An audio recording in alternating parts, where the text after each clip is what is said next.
Hello, everyone. Welcome to the Hardcore Metal Detecting Radio Show. I'm Derek Asklar, and Craig Talley's on the line there. We'll be hosting the show tonight.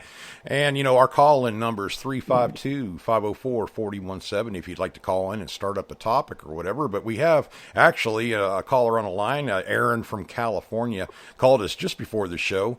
And I just figured we just got close on time, so I figured I'd just turn it right over into the show right there. Aaron, you still there? I'm here, yeah. All right, brother. Yeah, and Aaron had a question for us. How to get permission on a property. Now, he's in California, so obviously I don't know all the laws in California and how it works, but I figure it's pretty much the same everywhere on private property as far as getting permissions. We've done shows on this before. And Craig, you can jump in here anytime you want to on this. I'm just going to kind of give them a rundown what I normally do anyways.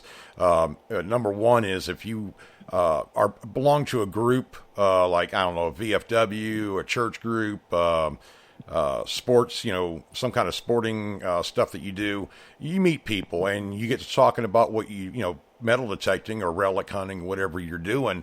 And a lot of times you'll build interest in them. They're like, oh, metal detecting, what do you find? And you start making a conversation, and then they start remembering stuff like, oh, I lost this in my property, or it sounds pretty cool, and can I see some of the stuff? You make a friend, and it's a good impression kind of thing. Everybody's kind of interested in metal detecting anyways.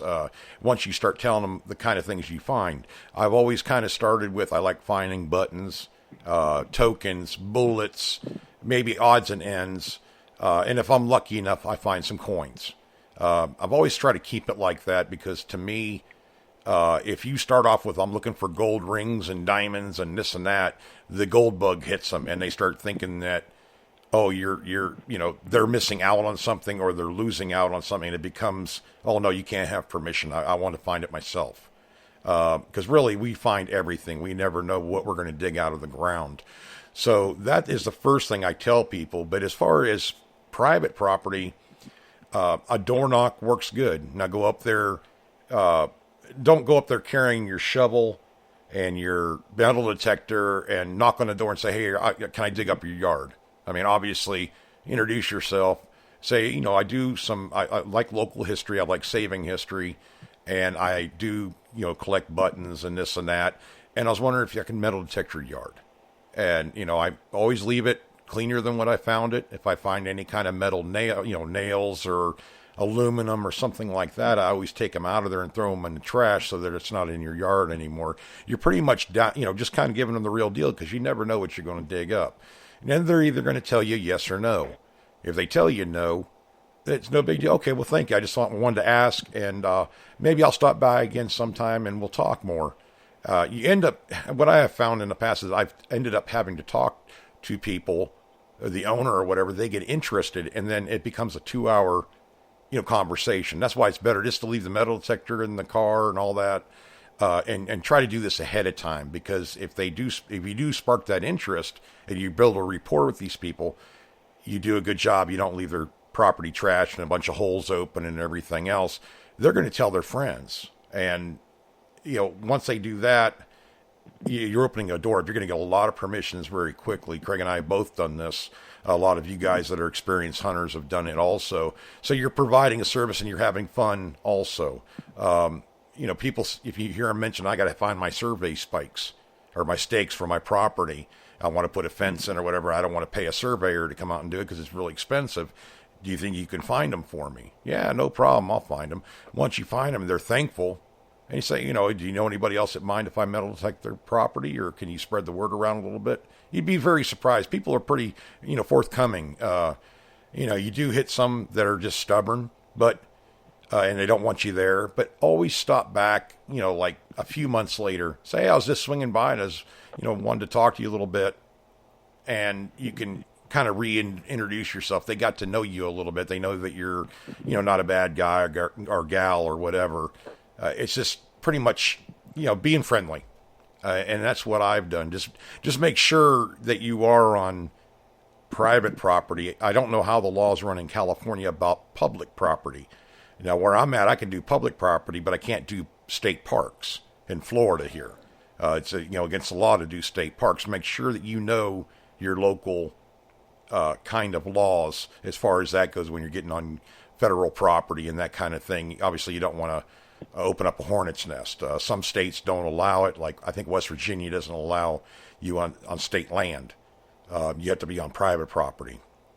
At least that's what I've been told. So, Aaron, how long have you been in the hobby? You been in the hobby for a while, or just getting started, or?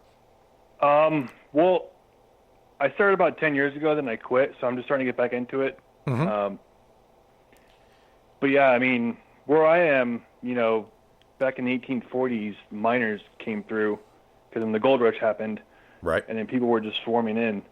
So, there's 170 plus years of stuff buried. Well, and plus before that, Mexico was here, and then Spain was here, so you probably got some stuff from all three time periods buried somewhere. Oh, exactly. Yeah, definitely. Are you when you were in a hobby before? I mean, have you always been in California, or you moved there from out of state, or? I grew up here in California. Oh, you did? So Okay. I've lived here my whole life. Yeah. As far as I know, it's pretty. I have a couple of friends that do metal detect in California. I think around. I want to say near L.A. anyways area. One of them is. I don't know, if he has like 50 years experience or something hunting.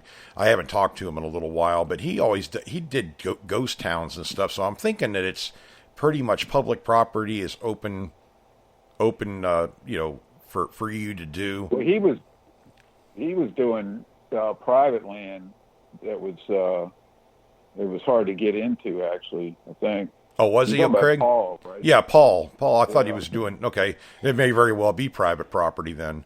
One of the ways to. Go ahead, Craig. Sorry.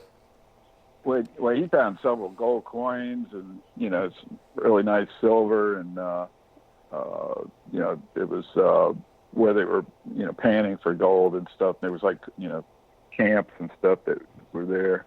Mm-hmm. But that's probably where you want to go. One of the tricks. I was going to say one of the tricks too, Craig, is what I do down here in Florida is I get on the tax website, where you pay your taxes and everything like that. And you can they have maps on there, at least they do in Florida, of a parcel or whatever. And they give you the address of it. And you can at least mail them a letter or know their name before you confront them, like, Mr. Williams or whatever his name is, or Mrs. Williams. It gives you an idea.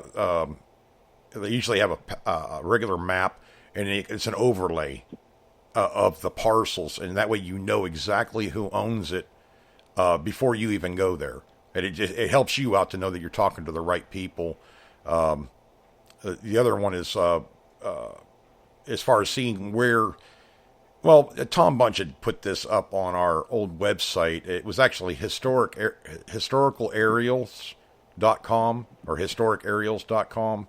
You can actually pull up, if there is a map or aerial photos of that particular property, you can actually overlay it with the new one. So if like in 1970, if there was a map of it, it overlays with the newest map. That way you get an idea what has changed, where roads went, that kind of thing. And some of these date back, mostly on the East Coast. It can date back as far as,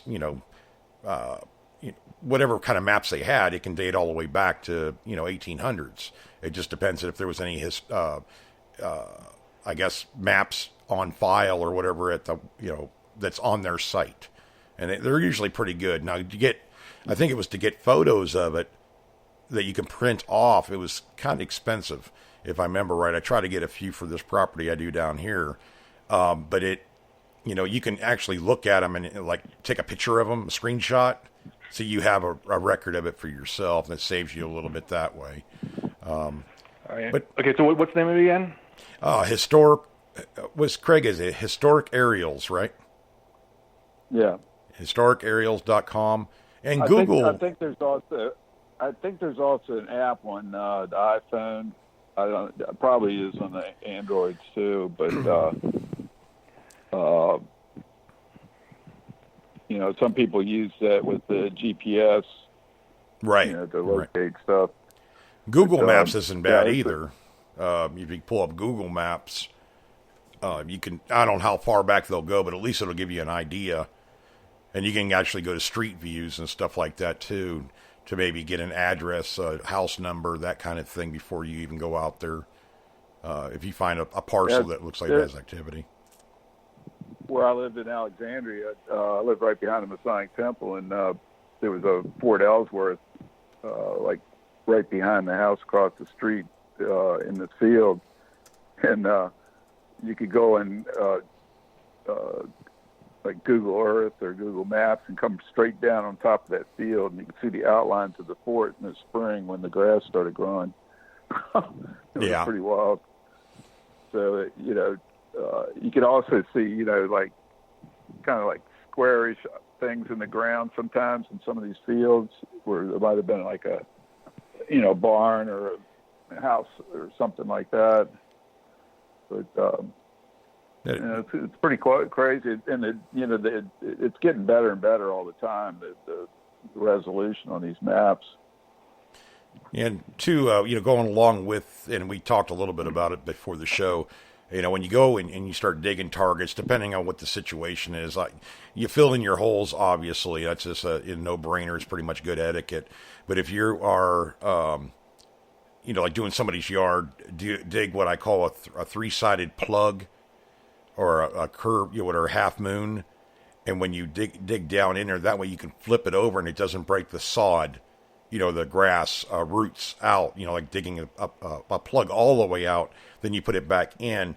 It sometimes doesn't take very easy. So you get a dead spot looking thing, round dead spot where you dug at. Doing a three-sided, you're kind of just flipping the plug over.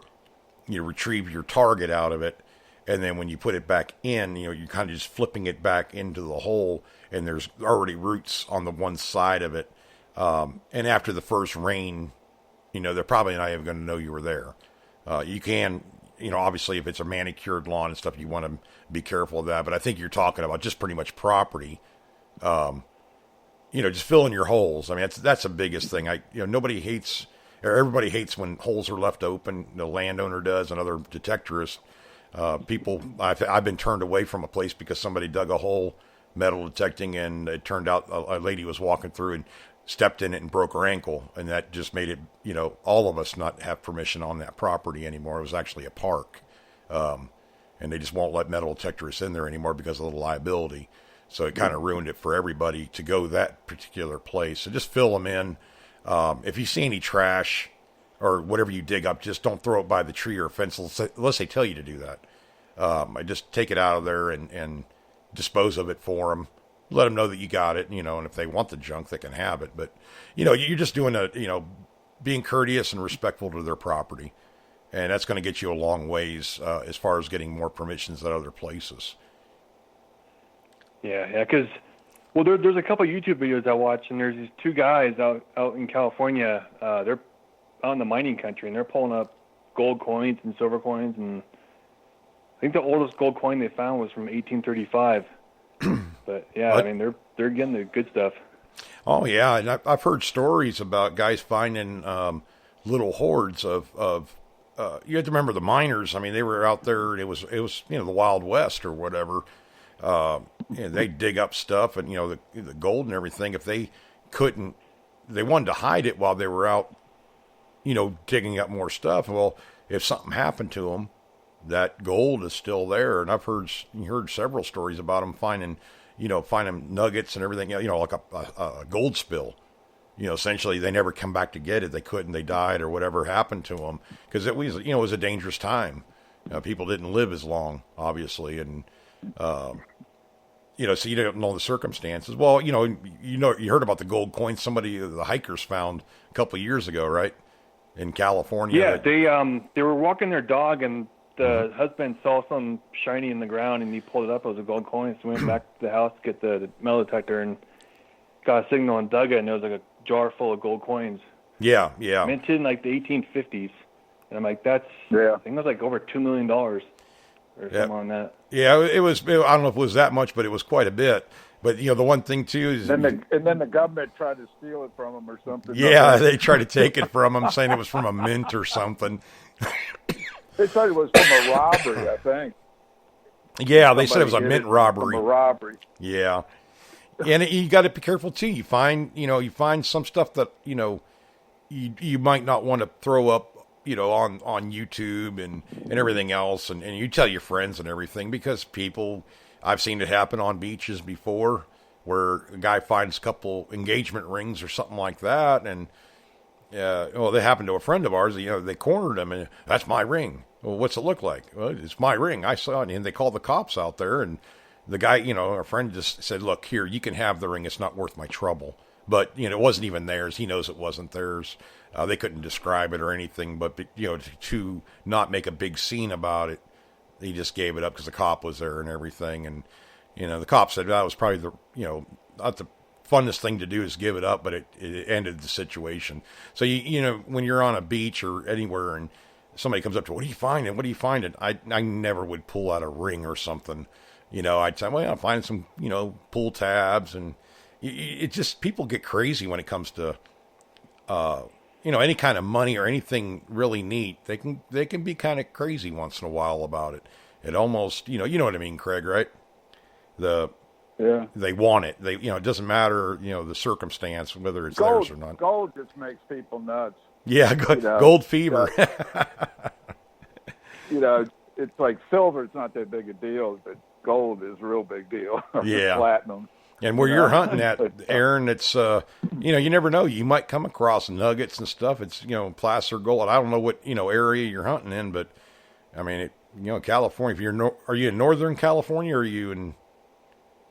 I'm in Northern, yeah. Oh, yeah. So, you're, that's gold country up there. So, yeah, you never know what you might find.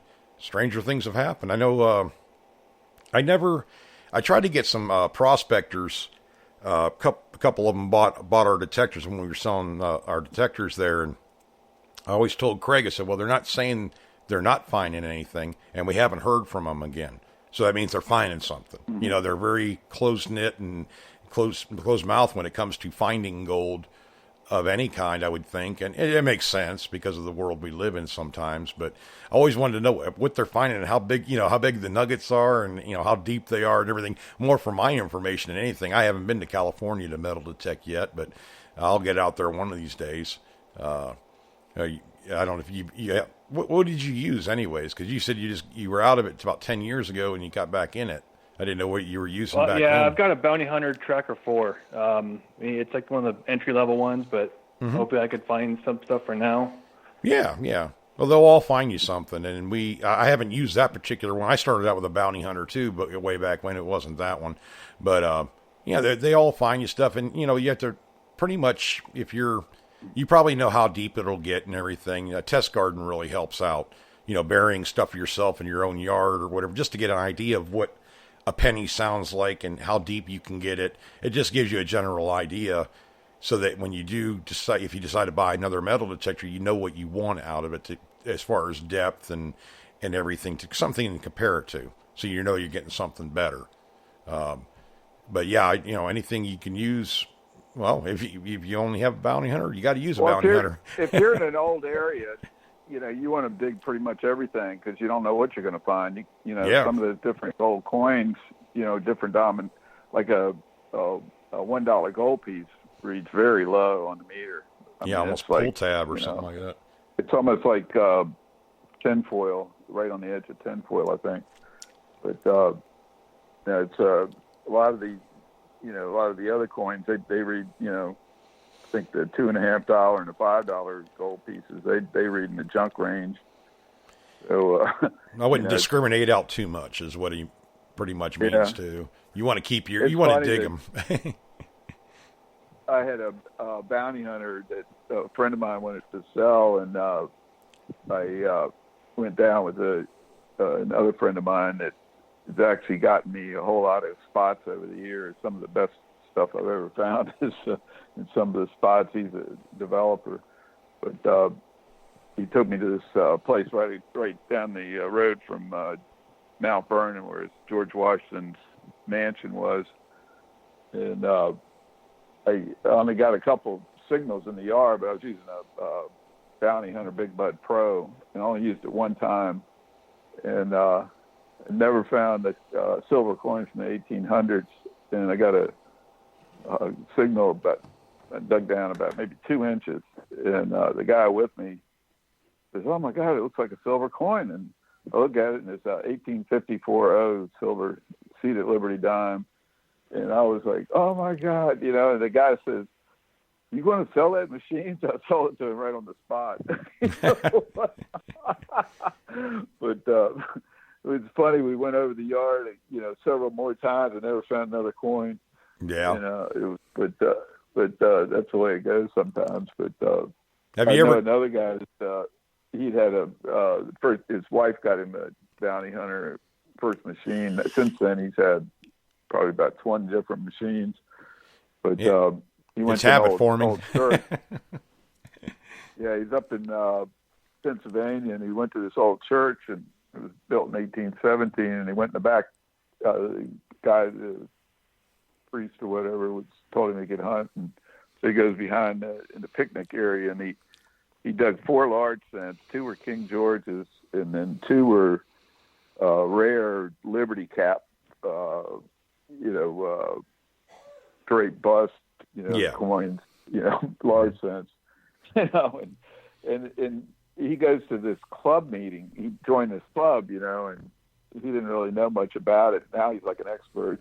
But these guys were some of the veterans were going, "Oh my God, what machine we use?" And he's like, "Bounty hunter," and he's like, "What?" And, you knock them. They're good. They're pretty good machines. They'll find you something, but Well, a lot of the stuff I found, and especially if you go to a spot that's never ever been hunted before, you're going to find, there's a lot of shallow stuff around. Oh yeah, 4 or 5 inches down. Yeah. So my second silver coin I ever found was right on the curb of the grass curb strip, in front of my house where I parked my car, and I'd only been hunting about a month, and I'd found 1 mercury dime, and I decided, I'll just run the coil across the thing here, and I get this loud signal, real loud, and I dug down maybe 1.5 inches, 2 inches, and it was walking Liberty half. What's the best find you made, Aaron? I mean, I know you've been out for a little while. Did you find when you were metal detecting before? What was one of the better finds you liked? It doesn't have to be currency; it can be anything. Maybe it was, just oddball thing or whatever, something that you thought was pretty neat. I mean, no old coins or anything valuable, but I did find a live 45 round. That was interesting. No. Yeah, we find those every once. I hate the 22 rounds is what I hate. I always think those rim fires, if I slam my shovel down into them, is it going to go off? You know what I mean? Every once in a while I'll find live rounds and stuff. Yeah, you could find just about anything in those ghost towns. I mean, there was a lot of activity around there. You're probably going to deal with a lot more iron, like cans and stuff like that, the old, vegetable cans or whatever. You might need to notch out certain iron things, the square nails and stuff, but just be real careful what you're using, how much discrimination you're using. Just make sure that it's only knocking out nails, because you don't want to knock out, like if you're not going to dig like in I don't know if that has a meter on it or not. Does it have a meter on your machine? Or does it does. So like, if it's reading 35 or 40 or 50, you don't want to miss out on like buttons and stuff like that. And they read in that range probably. So, obviously you want to make sure you're not missing good things, low conductors, gold and nickels and aluminum pull tabs are all kind of in the same realm as far as the VDI numbers, or whatever you want to call them, the numbers that come up on your screen. Like on a White's machine, I think it's, nickel is 19 on the VDI number, and pull tabs are 21. And a lot of your like engagement rings are thinner. They're going to read below that. So obviously you don't want to notch out, too low, because then you miss your possibility of getting it. Now, obviously you're not going to dig a bunch of gold rings all the time, but if you think there's a possibility of gold being there, gold coins and stuff, like Craig said, these $1 gold pieces and stuff are not very big. So you definitely don't want to notch them out all the way, unless it's just so trashy in there you can't you can't run it like Yeah, that. you got to. It depends on the site. I mean, if you're on a schoolyard, you might want to not dig full tabs and stuff, and just go for the coins. But if you're in somebody's yard, it depends on how old the house is, or how old the yard is or the area. But if you're in a real old area, depending on how much patience you got, it's best to just dig almost anything that comes back that's not iron. Yeah, anything non-ferrous, your gold, copper, brass, silver, lead, you want to dig all that stuff. You don't want to really dig iron necessarily. If it's a big chunk of iron, and it's not that deep, you can pull it out of the ground because it may be masking over a good target, like sitting on top of something you might want. But yeah, I mean, if you're doing a ghost town, because you're going to get, like rouge containers and buckles and to think about everything they used. I mean, anything that was not steel, it was probably brass or copper or silver. I mean, it's, back in even in the 20s and stuff, you get a lot of ornate things, a lot more than you do today. In the last, 20 years, they don't, make stuff as an ornate or nice. A lot of stuff was silver plated.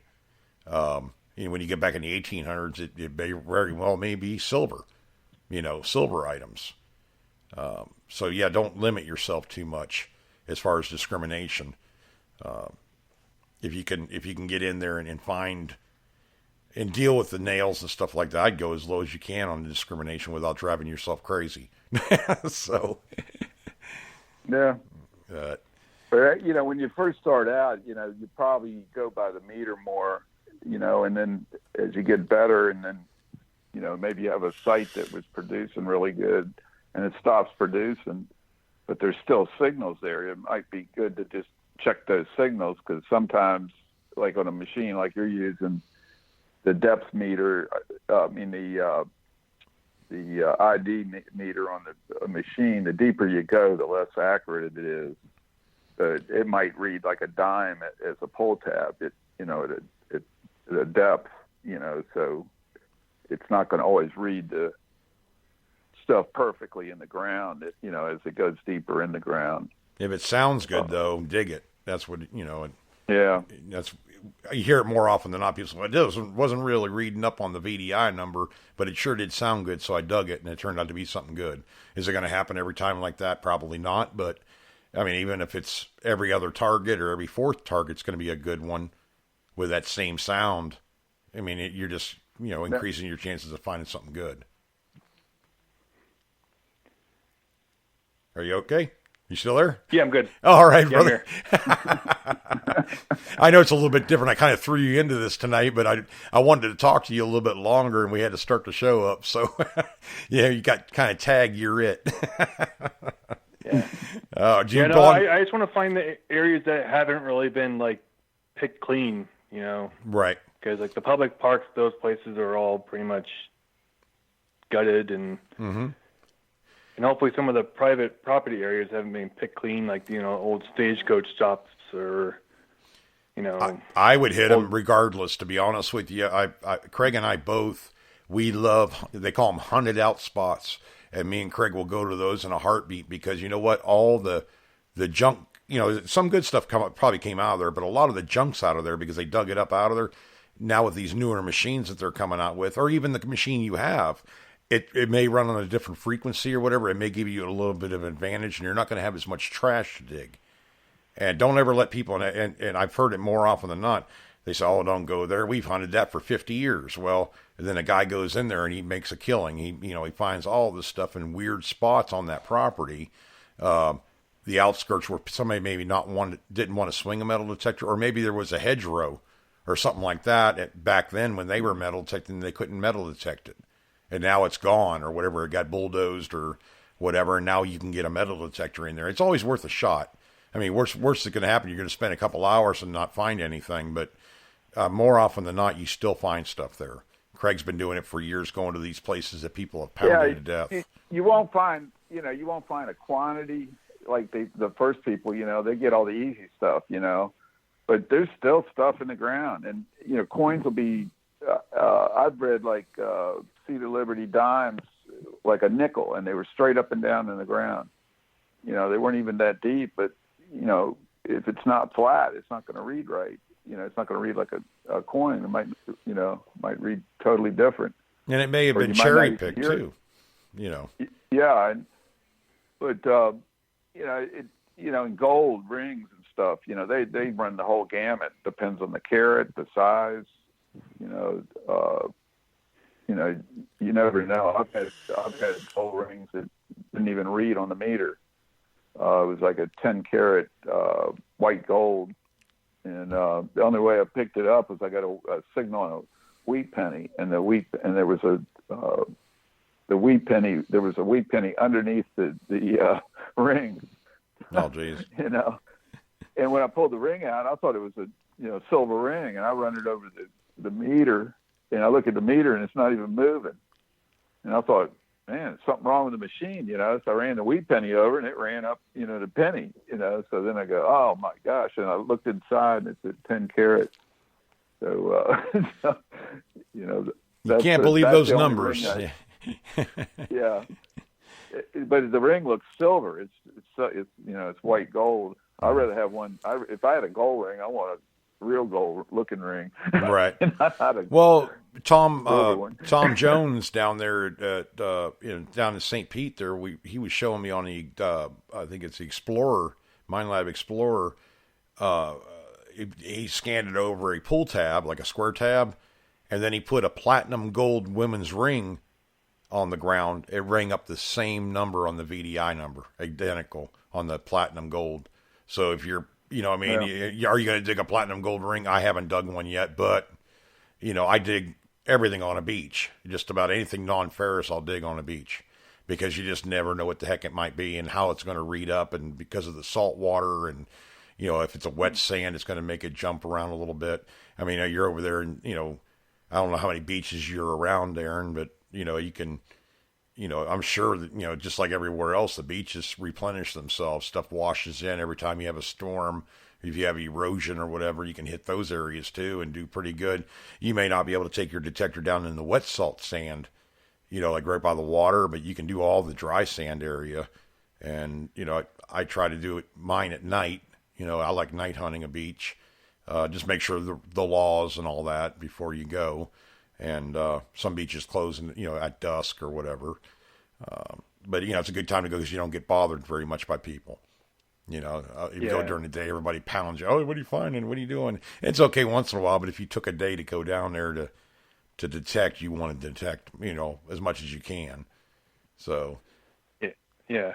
Well, it's like with Florida, the East Coast, there was hundreds of Spanish galleons that went down off the coast of Florida, and I always hear of people finding stuff in the shallow, and like some kid, they were looking outside their boat and they saw some glimmer in the bottom, and they went down and it was a gold cross. Yeah.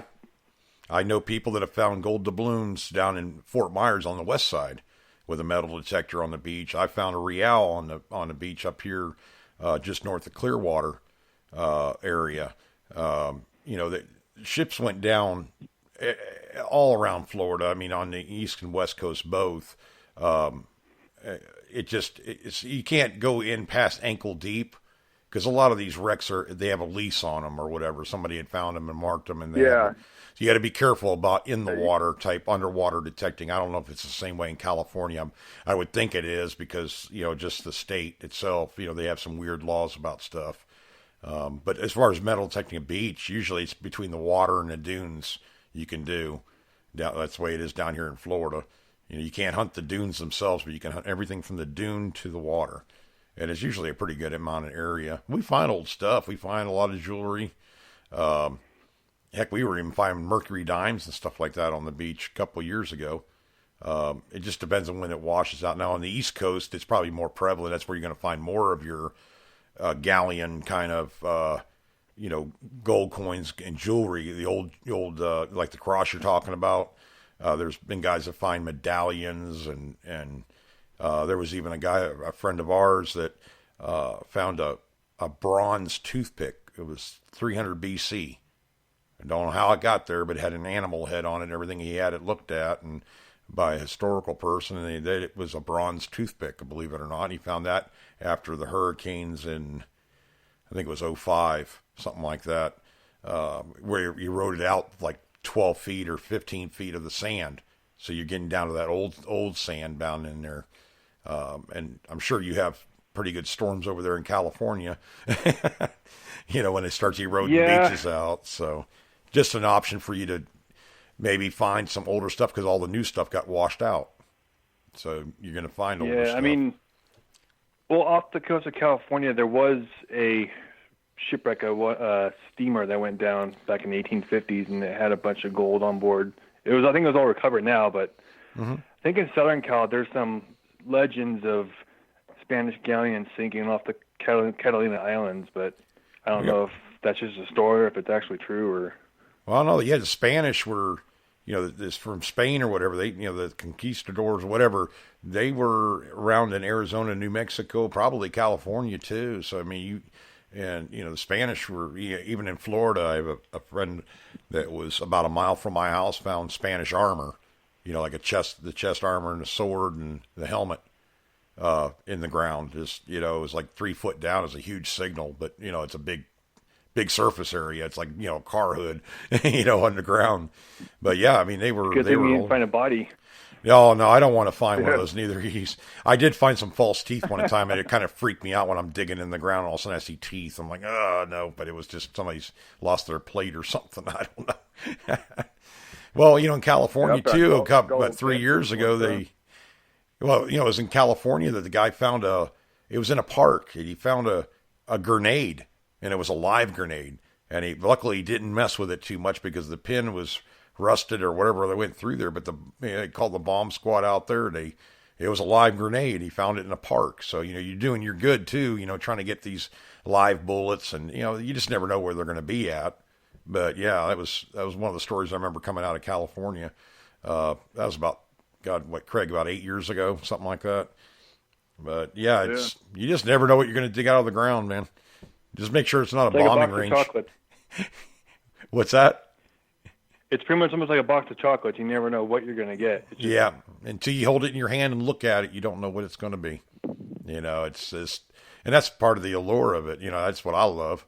Just the adrenaline rush and we all had those targets where you dig down and it starts looking like something good. Craig had one a couple of weeks ago.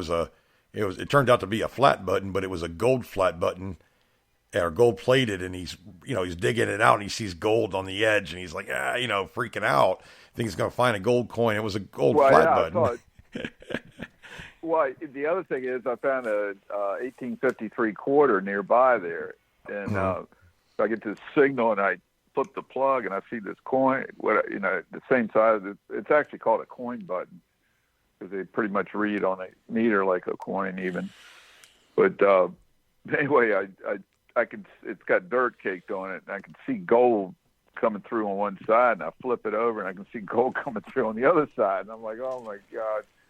So I start washing it off, and then I could, because I was rubbing it and I couldn't feel whether it had a shank or not, but it broken off flat. But it was actually a Waterbury extra rich Benedict button, Waterbury, New York, famous button company. But it had like triple gild on it. Got your heart going though. Yeah, it was a nice button, but it's not a gold coin. But I've been out over the years. I've seen 4 gold coins come out of the ground in sites I've been at. That day, where people. One time a bunch of us were hunting, and I kept hearing this scream. And every time I took my headphones off and I was listening, I didn't hear anything. And then a little while later, I hear some screaming again. And so finally, at the end of the day, I'm walking up the hill, and this guy comes running down and goes, "You won't believe it, my brother-in-law found a gold coin." And so I run up there and said, "Man, can I see it?" And the guy had a $2.50 gold piece. Looked like it came out of the mint. Showed the luster on it. I think it was... what was it, 1853, I think, something like that. But probably a Civil War soldier dropped it. Yeah, we got Well, I got Brandon. I don't know if it's Brandon Stewart. Or it just says Brandon on the chat right there. But he found a 1827 half cent with a bounty hunter. You can find anything. I mean, any of these metal detectors will find you something. It's just the depth and everything. There's a lot of performance between all of them. I mean, you know what your detector will do. I mean, you've used it before and everything, so you probably have a pretty good idea about it. But yeah, I mean, we all started with something. I was a big whites guy for a long time, MXTs, DFXs, and everything. Craig's used so many metal detectors, it's not funny. I mean, the Sorrows and Mine Labs and he's using the Equinox now, and we use Bliss Tool metal detectors and Deus. He uses those. So I mean, don't get hung up on, as far as the name of a detector. Don't make it a Ford and Chevy argument or something like that. Do your research when you're ready to buy another one, and talk to your friends. Don't rely on when you first salespeople. start out, I would the first machine I got a used machine, and it was a fairly top of the line Tesoro, but it didn't go that deep. But it had like blanking and a whole bunch of things I really didn't use. It had a notch on it and stuff. But I went out, and I think the first 6 months that I used it, I found 30 silver coins, and I was pretty much a rookie, and I probably found 200 coins, total, and a lot of wheat pennies and stuff. And but I was using high discrimination because I didn't want to dig all the junk, and it didn't have a meter on it. But then I went to a meter machine that had tone ID, and oh my God, I was like, the next year in 1 year I dug over 100 silver coins. The second year I hunt it, and I could just go hunt areas and just cherry pick the silver out of the ground. So but that machine didn't go that deep either. But it like I was on this housing project, 11 acres with, it was being abandoned to be bulldozed, and they put $1 million homes in. But there was just, God, there was so many coins in the ground. I think I dug altogether 159 silver coins out of that one area, and there was a lot of people were hunting. Yeah, on chat right here, Craig, they're talking about, our Ohio Relic Hunters talking about, go when the ground is damp, and different times of the day. Soil moisture means a lot with a lot of the VLF detectors, and it's going to enhance, almost conducts the signal better when you have a damp ground versus dry ground. So where you're living at, if it rains, get out there and hunt, because you don't want it soupy mess. It also makes a difference in cutting a plug in the ground. Yeah. When the ground's dry, you can just, it's hard to get a good plug, and and then it usually, the plug turns yellow no matter what you do. But if you dig when the ground's kind of moist, makes a better plug, and it's easier to dig, and it's the ground looks better when you put it back. But and it definitely it'll really enhance the ground. I mean, I've been in areas where it rained so much that it over enhanced the ground, where the machines were feedbacking out off the water that was in the ground. Yeah. Where you couldn't even hunt. You could turn the sensitivity almost all the way down, and it was still, so. Well, I got another question on here too, Craig. Is from Brandon. It's what do you think of the White's MXT Pro and the MX Sport over the Bliss Tool? All right, now I know because I've used the MXT for several years. As far as the MX Sport goes, it can't come near the Bliss Tool. Nothing. You're not. I mean, the Bliss Tool is a very powerful machine. Has a lot of good discrimination, iron discrimination with it, and everything. Wouldn't waste my time with the MX Sport. The MXT, I like the machine. I used one for about 4 years. But you're kind of comparing apples to oranges when it comes to a Bliss Tool metal detector. It just on zero on the gain, you're like running max gain on an MXT.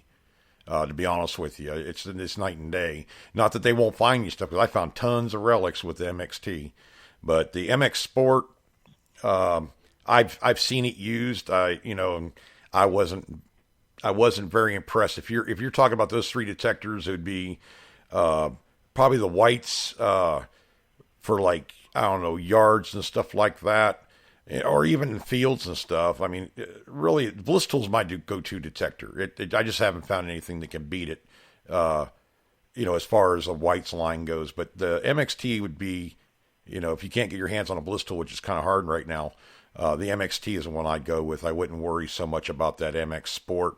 I didn't like the depth.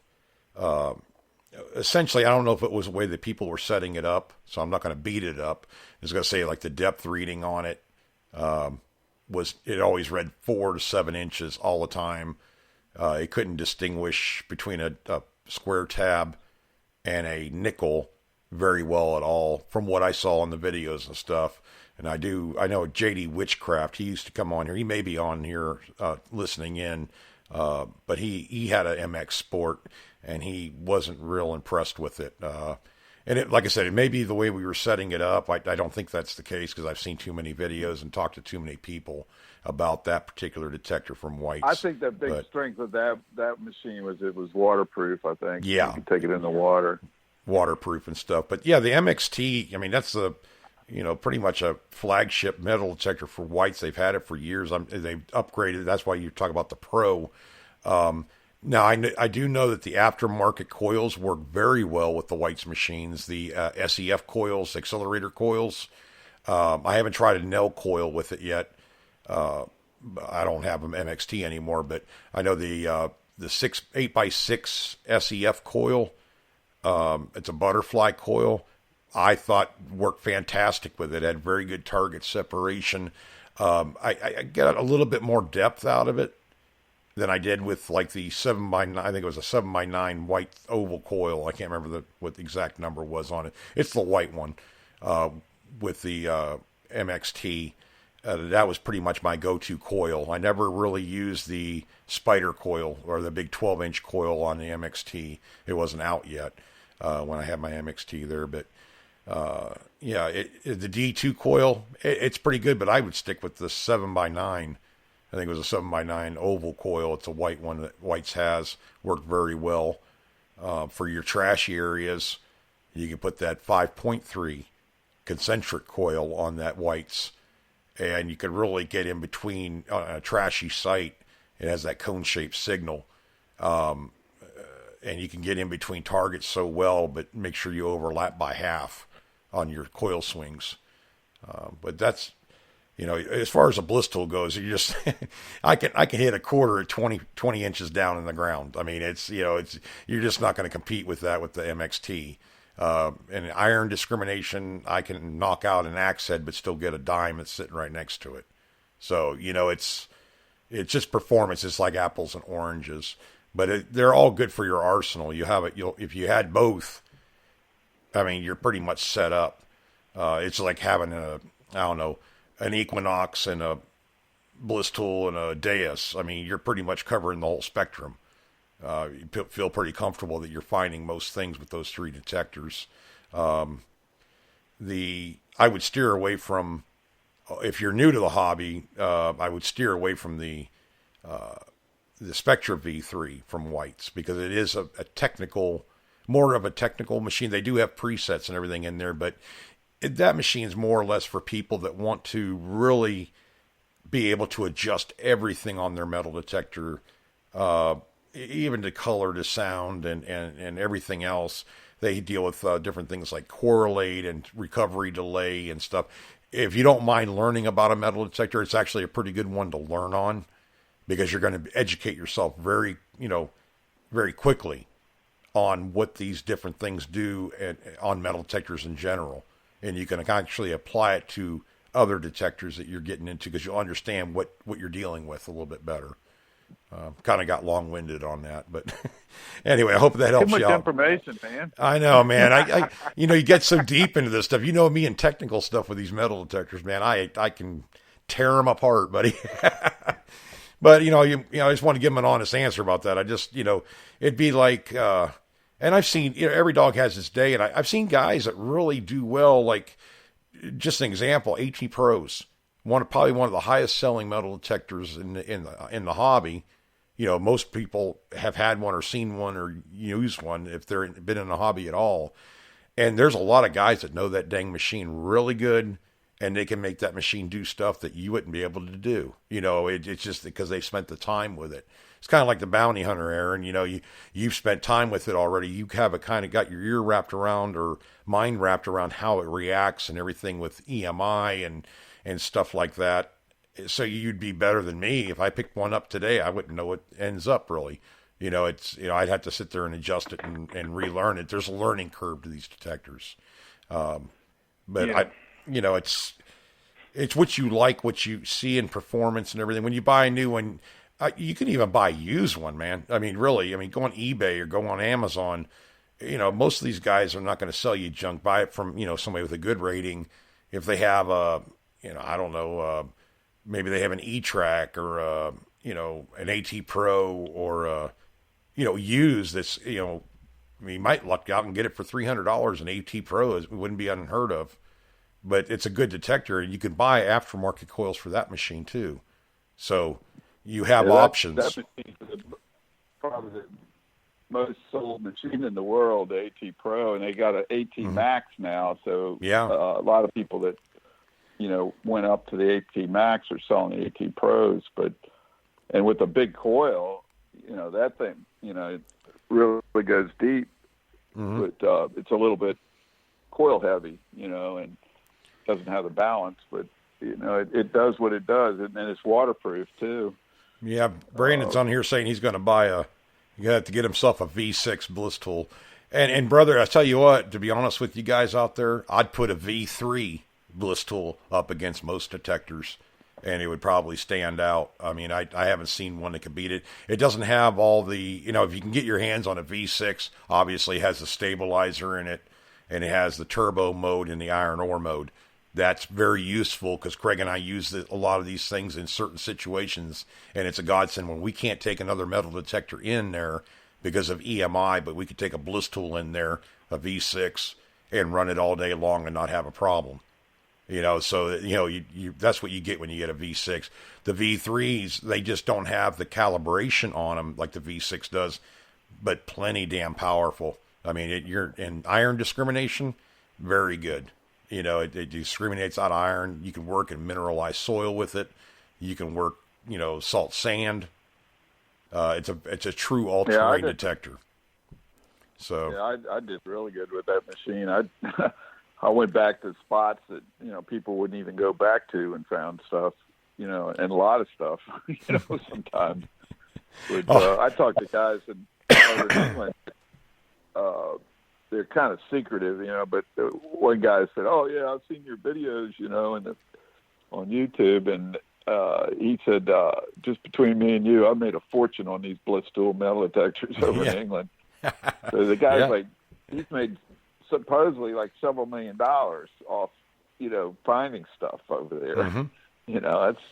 He's got this test garden that's unbelievable. He had the V5, and then he got the V6, and then some of the other guys that he knew were getting V6s over there. But this is about a year or so ago. Yeah. But, Craig and I would, we sold these detectors. We were Bliss Tool American. We never had a problem with the metal detector. Awesome metal detector. Just the political business side of dealing with the business side of the detector itself. And it's in a foreign country too. Yeah, it's out of Bulgaria. I've talked to some dealers that they don't like dealing with people, foreign countries because of the VAT taxes and all this other crap we had to go through. Oh my God, yeah.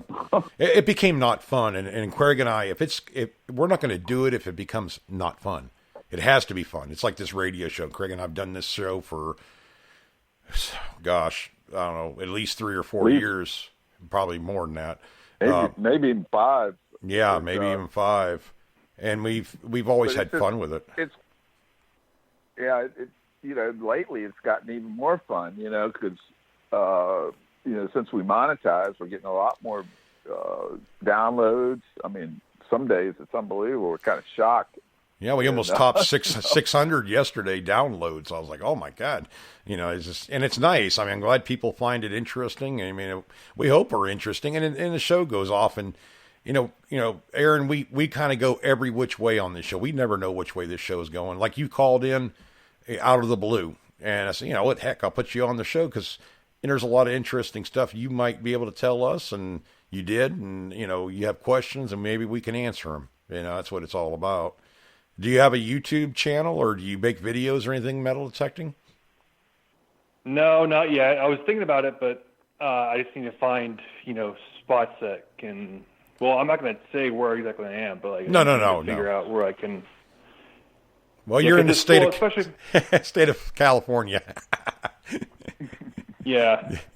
Well, because I mean, especially for my finds, and also for the landowner, I don't want to advertise, "Oh, this is a good spot," and have people bombard him with, "Can I detect your land?"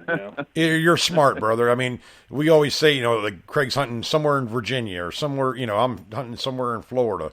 I don't worry about it down here because we have guns down here. So no, but we take trespassing pretty seriously down here. It's kind of like Texas. Don't mess with Texas. But if you have permission, that's fine. But it's just not something you want to put on a video. It's not necessary. And I'll always tell guys too, when you're taking photos of a property, even though you're not showing a street sign or something, make sure you turn off the geolocate on your phone because they can, how it is today. You got to be careful and protect your spots and stuff like that. Fortunately, I haven't had much of a problem. But hey, go ahead. No, go ahead, Aaron. That's fine. Oh. Yeah, because at least if a property owner gives me permission, at least I got to do is kind of keep it a secret and not be one of those that blabber and make them pissed off. Yeah. Just it's respectful to them. And you'll be surprised, you treat them right, they're going to treat you right in most cases. I mean, every once in a while you're going to run into a jerk. And I've had a few friends that ran into him before. And the best thing you do is bite your tongue. Okay, well, I'm sorry, this didn't work out. I really enjoyed coming out here. But, if you see me around, maybe we could talk again, have a cup of coffee, whatever, and step away from it. And, don't make the situation. Some people get weird.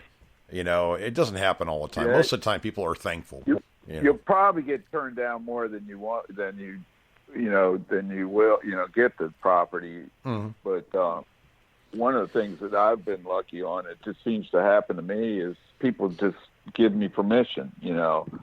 I got a spot right up the street where I found a Spanish real and a couple King George coins from 1700s and Civil War bullets and stuff. And I found the guy's sewer, and he wanted to pay me for finding it. And I said, I don't want any money. How about let me hunt the property? And this is a half an acre. But I've gotten several permissions from people that were, one lady gave the guy a dumpster for free so she could show the sign on it when, people come down Main Street, they could see it for advertising. And so she saw me out there and gave me 3 permissions. I haven't been to 2 yet, but I got a bunch of people. I'm right on Main Street, so I had all these people, all these relic hunters in my town. It's like a mecca for Civil War battles and stuff. So there's a lot of people that do it, know about it, and I started getting a lot of curious people, coming over asking me questions, and stuff. So I always talk to people, and I've always gotten, people interested. Like guy across the street from me, I wanted to hunt his property because it dates back to 1796, and the wife was okay with it, but the husband wasn't. And but I kind of put a bug in his ear, about. I told him, I said, well, I got all this stuff I found, in my yard. So I actually had him come over, and when he saw what I had found in the yard, his eyes about popped out of his head, and he was like, you got to be kidding me. This, and I said, well, that's just the Civil War stuff. I said, I found a lot of other, modern stuff, a lot of wheat pennies and stuff. I said, I found 150 coins and, all kinds of, 30 Civil War bullets and breastplates and, stuff like that. So, he after that, about every week or so, maybe every 2 weeks, he'd see me out front and he'd come over and ask me questions, and so I said, well, I got 3 top of the line detectors I could let you use. And so he said, well, I was talking to my son and he wants to do it, So I said, well, I can let him use a $1,500 Deus, There you go. You guys can switch off with it. So, we ended up doing it, but, it's, I met a couple other people, and I let one, I had permission. The guy that gave me permission on the other property, said that he wasn't going to give anybody permission, that only I could give permission. I thought that was funny. You're actually the one giving it out. And I had a couple friends and a couple guys from the town, that I met. I let them hunt, and I caught a trespasser, and the guy, he lives nearby, and he supposed he was bugging the guy that owns the property, and he was saying, no, leave the guy alone. So he says, I said, well, the guy told me I'm the only one to get permission, and I didn't hear from you. Mm-hmm. And the guy says, well, I let it go for 3 weeks. I figured it'd be okay, That always cracks me up, Craig. That always cracks me up when they do that, because my father, back when he was still alive and everything, had somebody out there on one of his properties there, and I stopped and I said, hey, who are you? What you doing? Oh, metal detecting. I said, oh, you got permission to hunt this property? Oh, yeah, man, I got permission, and no problem. He said it was great to hunt. I said, that's awful funny. I said, that's my father-in-law, and he doesn't give permission to anybody. So you run into some of those once in a while. Yeah. But that's a good idea with the metal detector, Craig. Aaron, when you're using your detector now, your bounty hunter, don't get rid of that. Keep that one. Buy another one too. The one that you want more, but take it with you. And maybe you got a landowner that's kind of on the fence about letting you know. Say, hey, I got another metal detector. If you want to learn how to do this, and sometimes they'll take you up on it. It's a good way to break the ice, so to speak. Once they figure out that you're not out to get them, you're not out to steal from them, because today's world, it's kind of a, crazy world. It's like I tell people, I said, I found so much stuff over the years. I do it for fun, Yep. And I've found, and I'm looking for bucket list stuff, like I want to find a gold coin and a Confederate belt buckle. That's about the only things that I haven't really found that I really want to find, but, I just do it for fun, and it's exciting as hell when you find something, some real silver coin or something, or, when I found that breastplate in my front yard, I was about ready to jump over the moon. I about fell over for Craig when he told me that. I said, you got to be kidding me, in your front yard. Yeah. I mean, then I found one in the backyard, about 6 months later. But, it's just, stuff like that. I remember the first silver coin I ever found. I found this really worn 1920 Mercury dime. And I was in shock. I couldn't believe it. Hey, Aaron, you're going to have to get on chat, too. Go ahead, Craig, after that. But you guys got to get on chat because Bill Marsh is going, how many machines does one man need? And it says at least one more. So it's habit forming. It's an addiction, brother. So once you start buying them, you're going to be wanting all of them, and Craig was like that. It's just, I don't know. It's something about this hobby. You get to play in the dirt. You get to find cool stuff. What the heck, man? It's an adventure. How many more adventures do we all have? Even if it's just finding little treasures, it's better than finding no treasure. So, yeah, I don't know. It's all look at people that buy, old cars and fix them up and stuff, and how much money they spend on them. And, this is like, not as expensive as that, I know, guys have gun collections and, all kinds of stuff that people collect. And, actually we're using metal detectors to collect stuff that's free to, pop out of the ground. The big expense is the detector itself usually. Right. Well, at least you find something, though. I mean, how many times I've been into the hunting scene? You go out there and buy your gun and your license and your camouflage and this and that and the other thing, and you don't get a deer. I mean, that just, like, what the heck, At least with a metal detector, you're bound and determined to find a penny here or there. It's just, it's just, yeah. You just never know. I've dug up some stuff that I didn't even know was on my bucket list. I mean, I talked about this before. I found our Colored Heroes medal from World War I, only 75 known to exist in the world, and only 5 photos of them on the internet anywhere, and mine was one of them. And I found it in a schoolyard parking lot. I mean, it used to be a college way back when or whatever, but it was like 3 inches down. I found a compass right next to it. I mean, just weird stuff. I mean, you just I never would have thought. I didn't even know they existed, but they were only given out to the soldiers there in New Orleans after the World War One.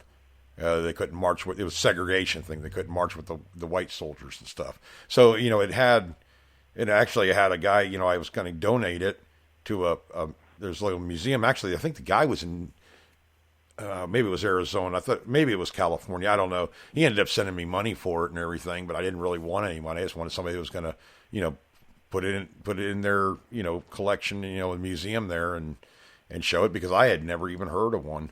Of that particular metal. So you do find stuff that's odd. You're going to find stuff. If you don't know what something is, you think it's something, but you're not sure what it is, don't throw it away. Because, I mean, they have folded up company letters and all this, stuff from the Civil War and way back. And I've done it. I think Craig's done it too, where you throw something away and you're like, oh, geez, that's what that was. I should have kept that. It was a bucket lister, So when in doubt, keep it. Well, when you first start metal detecting, you dig stuff up, you don't know what the heck it is sometimes. And, I used to, I was in an area where there was a lot of Civil War activity, and I was big, when I first started digging up Civil War stuff, it was like I was running over to this friend of mine's house, every other day, going, what's this?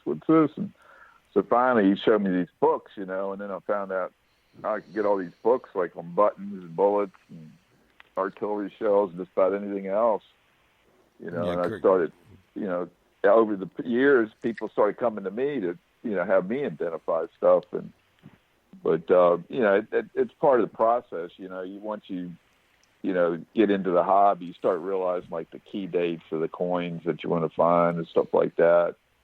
But, when I first started, I knew nothing at all. I mean, I'd seen, when I had a paper out when I was 12 years old, I remember seeing Walking Liberty $50, people would give me, but I had to use them to pay the bill. So yeah. Well, Craig too, you don't know what, the stuff is, but, it's a research thing. There's a lot of guys out there, you can post them up on our site. We got a hardcore, metal detecting Facebook page. Put them on there. Ask them, can you ID this for me? And we have a lot of people that, travel through there and or any of these guys. A lot of these guys on the chat, you can check this out later, Aaron. I don't know if you've done it already or not on your computer, on your phone, the comments section. That's a chat area. Like Ohio Relic Hunter, the guy's a wealth of information, Bill Marsh. We have, see here, even in other countries, we have, Gavin McGregor, he's in Australia, probably tell you about all the stuff around there he's found, from that, that area of the world. We got guys from the UK, from Italy, South America, they tune into the show, but they all have Facebook pages and stuff. And heck, if you find something Spanish, you put it on there. We have people in Spain that listen to the show. Maybe they can help you out with IDing it. But yeah, I mean, we help each other out. And that's what I think this hobby's all about. We're like-minded. A lot of people have Facebook pages, YouTube channels, whatever other podcast shows. And it's like, if we promote each other and get the word out, for the hunts, for this, for that, it makes us, it's a lot more information for us, and we can solve the little mysteries we have as far as items go and everything. I know Butch Holcomb, he used to run the Relic Radio. he helped me out identify stuff. The guy's, he's like Craig. I mean, there's a wealth of information about Civil War and colonial stuff and everything. And these are just the guys that I know off the top of my head. I mean, I'm horrible with names, Aaron. I'll probably forget your name by later, but I'll remember your face if I ever see a picture of you. I'll remember you the rest of my life. So yeah, it's just, don't be afraid to ask people for some help. The guys on chat, and they'll help you out. Yeah, most no of the problem. people are they like giving information out, because it's in the internet, it's just, exploded with information. We didn't have all this stuff back in the 80s and 70s. Well, actually, I started in the 80s, but even in the early 90s, we didn't. The internet wasn't anything like it is now. Mm-hmm. But yeah, we can't even watch. I mean, there's so many videos that Craig and I can't even get even a quarter of them watched. I mean, it's just, there's so much information out there for particular kinds of metal detectors. And, obviously use common sense. A lot of, every once in a while you run into one that's kind of bogus, but I mean, a lot of them do the best job they can do, and they're pretty thorough. And I usually try to watch multiple videos from different people on the same metal detector. You know what I mean? If it's a Pro. You could use YouTube as a search engine. It's the number 2 search engine on the planet. Yeah. And you can there's always somebody that's got videos on any kind of product. Doesn't matter what it is. And it's the same thing with metal detecting equipment and stuff. And yeah, if you've seen people getting the same result out of it, it's pretty much true. If you have one guy that does it and 10 people say you can't, and their videos, they can't do it either, well, you might want to look into it a little bit more. So mm-hmm. just and then sometimes you can reach out to these guys that do these videos, and it's like I like this channel called Relic Dirty Hands, and they do the Equinox tutorials to make it a lot easier to understand what the machine's doing. Mm-hmm. I like the way she does it, a woman named Laura. But there's a lot of good videos out there that you can really learn a lot of stuff from. Exactly. Yeah, I got Bill Marsh on here, Ohio Relic Hunter. He's almost threw away a couple friction primers from Morgan's raid. That way, I knew better and found out what they were after the fact. They proved how the church got damaged in the old Washington, Ohio. Changed the history books. I mean, that's, we dig up history, man. That's, nobody else is. I mean, some people have a problem with it, bureaucracy of it all, but when it comes right down to it, it's in the ground. If you don't find it with your metal detector, it's probably never going to be found. It's going to rot. Why not save it and treasure it? And, it's like they think, even people that, find stuff and sell it. Craig and I talked about this. I don't have a problem with it because you know what? Something is only worth what somebody's willing to pay for it, number one. And number two, it's going to be somebody that's going to have, if you're going to spend money on a $10 on a Civil War bullet, are you going to throw it away? No, you're going to keep it. And you're going to treasure it, and you're going to collect it or whatever. It still has its life ahead of it. You know what I mean?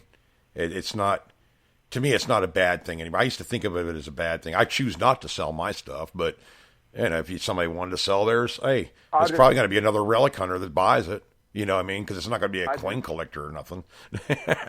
Well, I've been in this hobby like 34 years, and I've seen people that dug some fantastic stuff, when mm-hmm. they first started, and they sold it, because they wanted the money, and oh well, I'll dig it again, and they never dug it again because it's rare to begin with. You were lucky to even find it. Well, I'm not going to give his name, but I know he sold his collection to somebody that really wanted it, and he got $45,000 out of his Civil War collection, everything he pretty much found metal detecting. And he told me, he says, it wasn't even 6 months later he regretted it, because how is he going to find all that stuff again? I mean, there's a lot of memories right there. Yeah, you have a photo of it, you have a video of it, but you found that. That's your own little treasures.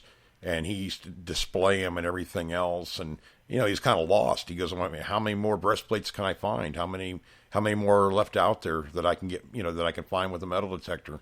It obviously you're not digging up 300 bullets a day anymore, Craig. So. I mean, it can be done, but it's like when I was going down to Stafford a few years ago. 6 to 10 bullets was a great day and a few buttons.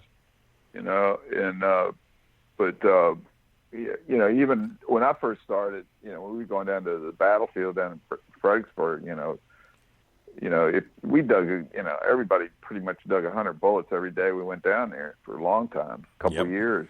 I had one day where I dug, I think, 177 bullets, and my friend dug, I think, over 200 and some that same day. He dug like 4 holes where he dug 60 bullets, 20 bullets, 40 bullets out of a hole. And I think I had one that I dug 20. But those days, you didn't find any buttons or anything else. It's just all bullets, but you would come back with a pouch full of them every time. Oh, yeah. And there's probably still places you can do that at, Craig. It's just that haven't been hunted before because, people wouldn't let them on the property or whatever, and property changes hands. And, then all of a sudden you can get on there, or, it could have been a battle that nobody even thought of or remembered or wrote down. I mean, I'm sure they're still finding breastplates and buckles. I see them on the internet all the time. These on Facebook pages. Hey, I found, U.S. buck buckle. It's just far and few between anymore. It's just very slow. And, a lot of the spots have been, that these guys are finding this stuff is because of these newer machines. They're going back to these old places, and they've been hunted, and, it's, if you find, people are going, it's always been my motto to try to, make one good find. That's all I'm looking for is one good find. Yep. When I go out, and I'd be satisfied, but, when we first started, I was, digging up all this mundane, dig all these 3-ringers, and after a while you go, man, I want something else, I don't want a round ball or 3-ringer. I started wanting Confederate stuff, and the Confederate stuff had been hit harder. Some people wouldn't even go to Yankee spots. Right. And it got so where eventually they had to come to the Yankee spots because it just weren't, the Confederate spots just didn't produce. They didn't have as much as Yankees to begin with, but it was more rare stuff. But I decided, I got all these bullets. I don't care. I want buttons. I want Confederate buttons, Yep. And so I started looking for those. I started going for those camps, and, I'd have days where I found 2 bullets, and that was it for a whole day, but they were Confederate, If it was easy, everybody'd be doing it, Craig. That's the thing. It's a challenge. I take it as a challenge with myself to find stuff in areas like that most people walk away from. And I'm usually successful in at least finding a couple good things. And, I started going for quality rather than quantity. Right. Because I just said, I'd rather find a Spanish real than a bunch of, modern silver coins, and it takes work. You don't find them every day, but nope. I've been pretty lucky over the years where I've found quite a few, but more than I ever have, brother. But you guys ever find guns or old cannonballs or Craig's? That? Yeah, Craig's. Go ahead.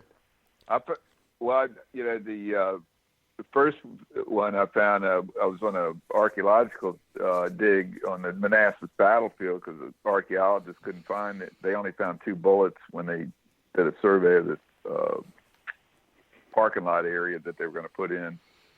And they came to our club and said, you think anything else is there? And we ended up finding 1,080 artifacts in that same area with the detectors. But I found I got this deep signal, and I had a kid from, I think he had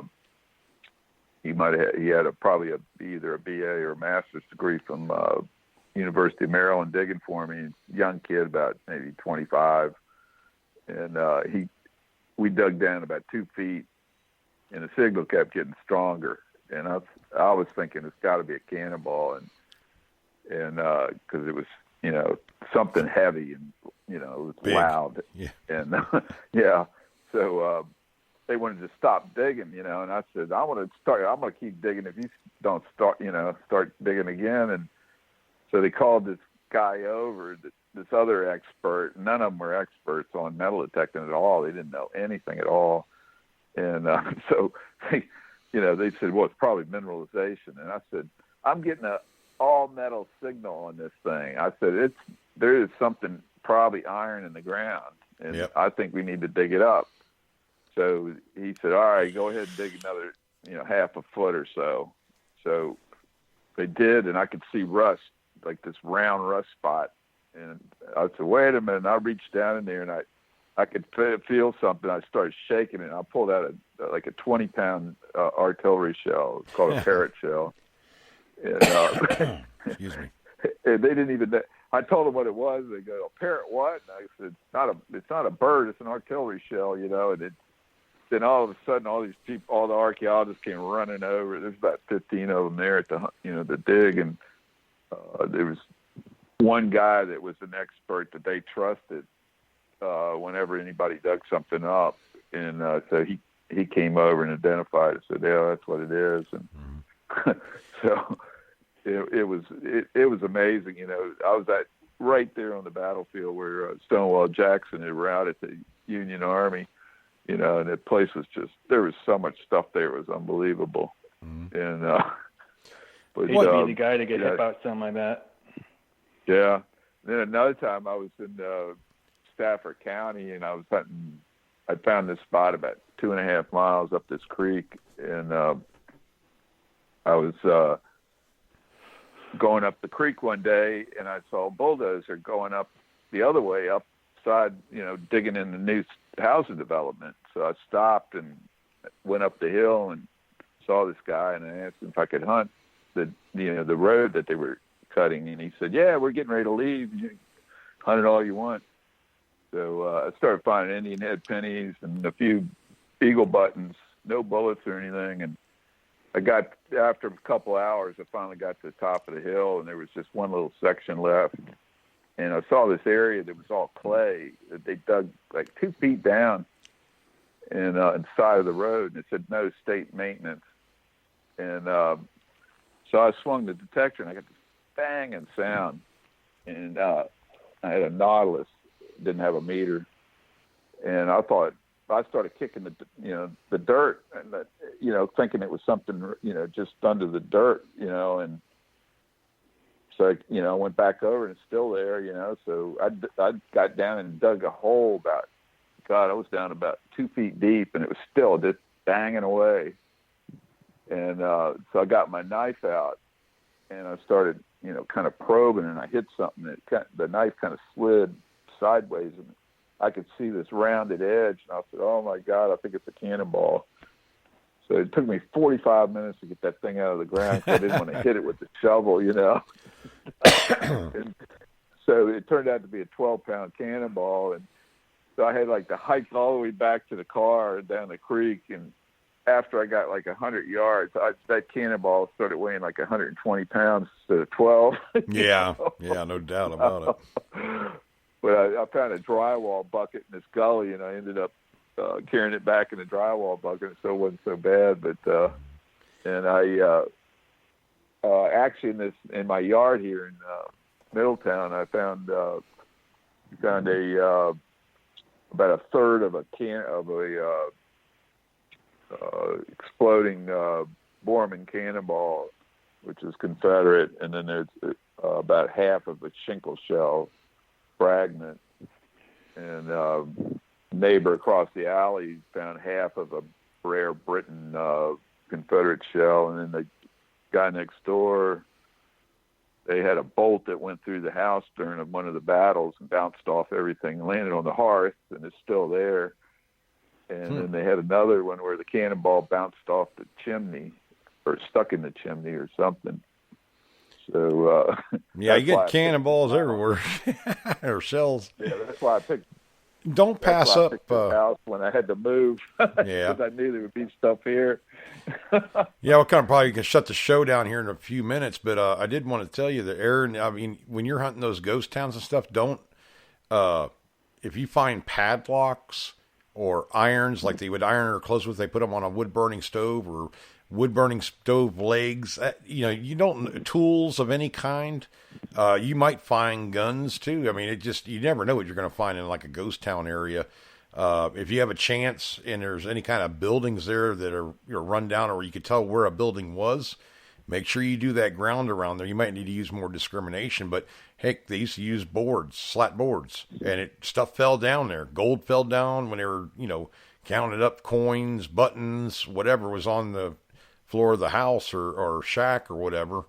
If it's not there anymore and you can find a location, you probably find a lot of stuff underneath there, pocket knives, whatever. I mean, it's all relics. Yeah, there was an old mining town I did go to a couple weeks ago, and unfortunately, there's no map of the old town. The miners didn't really, right, say a lot, but there was said to be 25 houses, and I did my best to try to figure out where they were. I'd figure out just flat spots, but I mean, there was a lot of flat area, so I wasn't really able to detect. But I did find a spot that was I could tell it was man-made or man-dug, but I didn't know if that was a well. I didn't want to.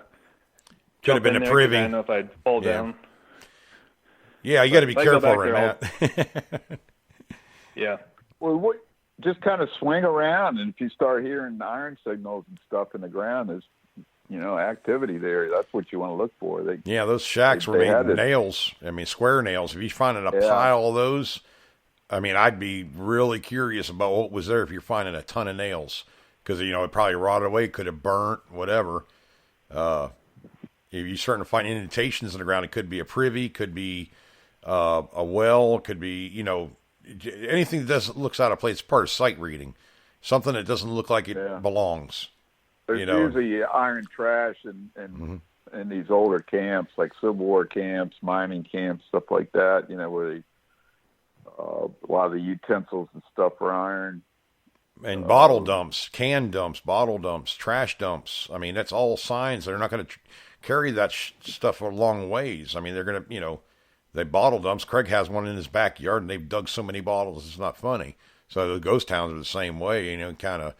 Bottles can be worth a lot of money. Actually, I'm not a big bottle hunter myself, but I always like digging them up if I find some good ones, just that I think look good or whatever. Ink wells and all that. I mean, there's a lot of fun to be had, so. But anyways, I kind of started getting into it a little bit, but I really didn't care for a long time. But I started doing some research when I would find a good bottle, in my yard, and it's kind of fascinating. Yeah, definitely. But anyways, Aaron, hopefully we answered some of your questions anyways. But, feel free to tune in again. I mean, we're going to be on, don't tell anybody, we're going to be on tomorrow morning at 7 a.m. I told Craig I'm going to wake him up. But we do a show called, Coffee with Derek and Craig. We're pretty much, we pick kind of a subject and try to stick on that subject the best we can. These shows we do on Thursday. Go ahead, Craig, sorry. We just decided to do Monday, Wednesday, and Friday, morning shows. The biggest thing was there's more downloads on Monday morning than any other time of the week. And people are doing it, downloading so they can listen in their cars. Right. 57% of people are listening in their cars, and that's incredible. Yeah, blows my mind. But it keeps us limited too, Craig. We try to stick to a 30-minute show, which is, if you guys know us, it's really hard to do. I mean, this is only supposed to be an hour show, and it's already an hour and a half long. But, we try to stick with that on Monday, Wednesday, and Friday mornings when we can do it. And then we have a show on Thursday night and Saturday night at 8 p.m. And you can check it out on Hardcore Metal Detecting Radio. We do have a easy way to get to the show itself, or the archive show. Just put hardcoremetaltechting.com. It'll take you right to our page on Spreaker.com. And then you can download shows from there and save them to your phone or computer or whatever. We also have an email address. It's HMD, Hardcore Metal Detecting, HMD.radio1 at gmail.com. You can put questions on there too, or if you want to need information or you want to be a guest or whatever, or call in, feel free to do it. We promote websites and forums and whatever, anything metal detecting. We know it's just regular guys and gals doing it for the most part, with the Facebook pages and YouTube channels. And there's, it's kind of hard to get your name out there and get subscribers and likes and all that. So if we can help you out, we will. But that's probably about it, Craig. I could get some sleep because I got to be back on this computer tomorrow morning. I'll wake you up at 6:45. I'll give you a call. But Aaron, thanks for calling in, brother. All right, no problem. Yeah, keep in Thanks for touch. having me. Yeah, keep in touch. Let us know what you're finding out there. All right, we'll do. All right, brother. All right. Okay, guys. Well, we're going to wrap up the show for tonight. Thanks for listening. Be sure to like and follow the show. You'll get the, when we are having a show, you get the email saying that, we're starting up or whatever. It's a little easier to keep track of because we do spontaneous shows once in a while. Be sure to listen to the other shows. We have Relics Radio, All Metal Mode, Beyond Sight and Sound. There's several of them on Spreaker that deal with, different ways of, formats of metal detecting. But they're all good shows. So make sure you like and follow their shows too. Craig, I'm going to wrap this thing up for tonight. So all right. We'll talk to you all later. Get out there if you can. Keep digging, and God bless.